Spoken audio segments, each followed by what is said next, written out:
In my previous review of this mini car DVR dash cam with GPS, I mentioned in passing that there was another tiny car camera that I didn't really want to review. It was this one, and the reason I didn't want to review it is because it required wiring into the car's electrical system, something I wasn't really prepared to do. Well, in the comments to that video, somebody pointed out that there was a version of that one available on eBay with a 12-volt plug on the end.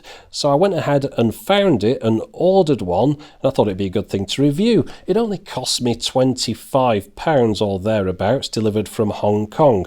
Now, it took a while to turn up, of course, but here it is in this plain white cardboard box with no model number on the outside. But when I got inside that, I had a bit of a nasty surprise, because the model that turned up came with the same bare wires on the end, like all the other ones in all the other auctions. And then when I went back and had a look at the auction that I'd bought mine from, they changed all the pictures on it, and it no longer showed that it had a 12-volt plug on the end. So I'm going to have to find some way of wiring this so I can test it out for you without wiring it into my car permanently. Anyway, we'll have a look at the way it's supposed to be put into a car. If you look at these installation steps here, you'll see number 1 shows that you attach it somewhere up near your rear view mirror. And then in number 2, we've got the 2 bare wires that attach to the power supply and the phono lead that goes to the car stereo. Those go all the way around the outside of the windscreen and down towards the car head unit. The yellow phono plug is supposed to go into the back of the head unit, and the 2 wires go into the car's 12-volt power supply. Of course, this is on the proviso that you've got a head unit with an LCD screen on it, something I don't actually have. Now, as I didn't receive the camera that I ordered, I'm starting to wonder what other things that were in that eBay auction are not going to be accurate. For example, in the specs of the auction, it mentions the camera records in an MOV file format with an H.264 compression. However, when I look at the manual that came with my camera, down at the bottom there, it says it records in AVI file format. A couple of other things on there: it's got a 140-degree wide-angle lens and a built-in G-Shock sensor. Well, let's just get it out of the box and see what I actually have got. Well, all that's in the box is a camera, some wires and some cable ties. That's it, other than the instructions, which we've already taken out, of course. Now, that wire in total is 3 meters long, which is just under 10 feet. The camera comes apart from the wire with that plug there, and it attaches to it with this matching socket here. And those things just fit together like that. And then the wires have to fit all around the windscreen like we showed before. Now, 10 feet isn't an awful lot. It doesn't give you much room for manoeuvre. Now, of course, at the other end of the wire, you've got these 3 wires here, the white, the black and the thicker one, which is the phono cable, which is supposed to go into the back of your screen. The other 2, you've got to plumb those into a 12-volt and a ground lead somewhere inside your car, something I'm not going to be doing. What I've decided to do instead with mine is terminate them in a spare 12-volt plug that I had lying around. See if you can see the invisible join there. Now, I use this plug because it's the only one I've got that's got a 12-volt out in it. Most of the ones I've got terminate in 5 volts out because they're designed to plug USB devices into. Anyway, let's have a look at the camera itself. Well, as you can see, it's quite a nice small device. In fact, it's perfect. This is exactly what I would want to be able to stick in my car windscreen. It's neat and tidy, and it's not going to draw attention to itself and cause people to break into your car to nick it. You don't need to remove it from the windscreen. It's got this bit of sticky back tape on here. Once you attach it, you can only put it on once, and once it's stuck, it's stuck. As you can see, this section can be rotated around the camera with a nice firm clicking motion which holds the camera in position at the angle you want on the windscreen. On the back of it, we've got a microphone at the top. Below that, there's 3 buttons, and below those buttons is a reset hole, and then below that hole is 3 LEDs, and then below that is the micro SD card slot, and then on this side there's a further button. Now, the micro SD card I'll be using is a nice fast class 10 card to avoid any potential problems. Now, to demonstrate this inside the house, I'm going to plug it into this 12-volt power supply, and I'm going to plug that phono lead into the back of this small television. That enables us to try it out without having to go in the car and do it. Now, in a car, when you applied power, it would immediately start up. I'm going to press the button on the end here because I've already got the power on, and that means it starts up and it starts recording immediately. You can see the red dot on the screen flashing, the time is counting up, the red light is on the camera, and also the time and date is along the bottom of the screen there. At the top right there, that's a microphone with a cross through it. If we press the orange mute button, the cross disappears, which means it's recording sound. And also the little light under mute lights up. Now, strangely enough, if the light is lit below mute, it means it's actually recording sound, which is odd. But there you go. Right, now we'll just press that button on the end there. It stops recording, it's in standby. Press it again, it starts recording again. I'm going to record my hand waving now so we can play that back. So we'll stop it recording. To go into playback mode, press the right hand arrow.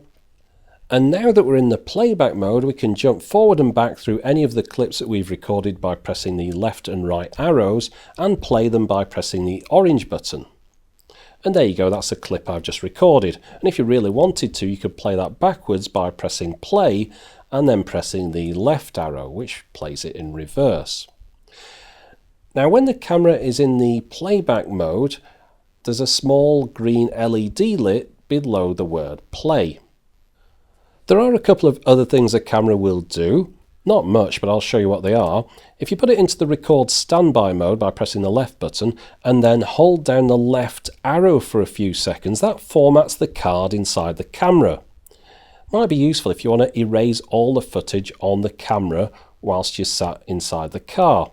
And it's always a good idea to be able to format the card inside these cameras anyway, because it makes sure they're formatted as the camera would expect them. The final thing you can do is hold down the orange button for a couple of seconds, and that gets into the one menu the camera's got to enable you to set the time and date. And that's it. Now let's put the camera inside the car. I've stuck it much the same as it shows on this picture here up by my rear view mirror, and I'll show you some test footage that I've recorded with it. Unfortunately, I'd only been driving a few minutes and then some bugger let off a thermonuclear device over Lancashire. Well, at least that's what it looks like, but of course it isn't. What's actually happening is the camera's got a really weird reaction to sunlight. Anything bright ends up in this strange acid trip light show in the sky. Now, it happens particularly when you're driving towards the sun, but it also happens at other times as well. And it also affects the brightness of the scene. Everything goes too dark at times. And also the colours go a bit weird. I mean, look at this building that I'm going to come up to now. It sort of goes pink for a while. And also just wait for this jump here where I sort of jumped towards it quickly. That wasn't me accelerating. That was the camera sort of skipping a few frames or speeding up or something. Now, as you can see here, I'm turning into the sun. And I've got this really bright, weird light in front of me. Now, I know the camera won't react well to pointing into sun. No cameras do, but they do normally react a lot better than that. And even when I'm pointing away from it, I'm still getting some weird effects in the sky as well over there. Now, if we just look at this scene where I'm driving away from the sun, if we look at the quality of the image, it's not bad at all. I mean, it's 720p, it's sharp enough. If the camera didn't have that weird effect, this would actually be a really good little camera to stick in your windscreen. But unfortunately, that effect is always there. Whenever you're going near the sun or anywhere bright, you're going to end up with this really distracting footage, which means I can't really recommend it. Now, we'll wait for that hippie sun god to go down a bit and try it later on to see if that's any better. Now look at the time now, it's about 5 o'clock, early February, so the sun has virtually set. In fact, to the naked eye you can hardly see anything, but this camera is still picking up that weird brightness in the sky. You can see it's quite dark because the car in front has got its lights on, but the exposure's all wrong and you can't see the people either side crossing the road here very well, which means the camera isn't really much use for what it's doing. I mean, imagine if you knocked one of those people over, you wouldn't be able to show that they'd run out in front of you. Now here, where the light has gone down completely, it's a lot better, and just have a listen to the soundtrack as well. Right, so this is a test of the sound quality of the camera. Hopefully you can hear this. Right, so the sound quality is not brilliant, but it is there. Now, of course, as I mentioned earlier on, you have to press the mute button to get the sound to record. The camera doesn't normally record sound. Every time you start up, it starts up in silent mode. So you really have to want to record sound by pressing that mute button. But in dark conditions like this is really dark now, the camera does a really decent job. But of course, unless you're going to drive all the time at night, it's not really much use. Now, when I examined the files that the camera had created, it turns out that the video encoding is motion JPEG, as I'd suspected, rather than the H.264 that the advert had specified. Now, one strange thing is that the video frame rate is supposed to be 47.587 frames a second, which is a bit unusual. Now, one final test I wanted to do was to put the camera in front of my Nixie clock. This model is no longer available for all the people that are going to ask in the comments, and test how long a gap is between each file the camera creates. So wait for 18.5 seconds to come up. And there you go, that was the gap between the files, very little if anything. So the files it creates are 2.5 minutes in length. You can't change that number. When the card is full, it auto loops round, and of course it auto starts and stops automatically with the car engine, as long as that's when the power is supplied to the 12-volt supply. So all that part is fine. The main issue I've got with this camera is that the video quality is pretty rubbish, really. The camera itself is really nicely made. I like the design of it. It feels solid, it doesn't feel like it's going to break, it's very easy to hide up at the top of the windscreen. It's the exact design I would want for a car camera. Now, I'd prefer it, of course, if I was able to plug it into my 12-volt power supply. In fact, it would be even better if it had a USB plug on the end, then I could plug it into a splitter in the 12-volt power supply. So if somebody gets on this and sorts that out, that would be quite nice. Now, there are a few other models available on eBay. I want to point out this.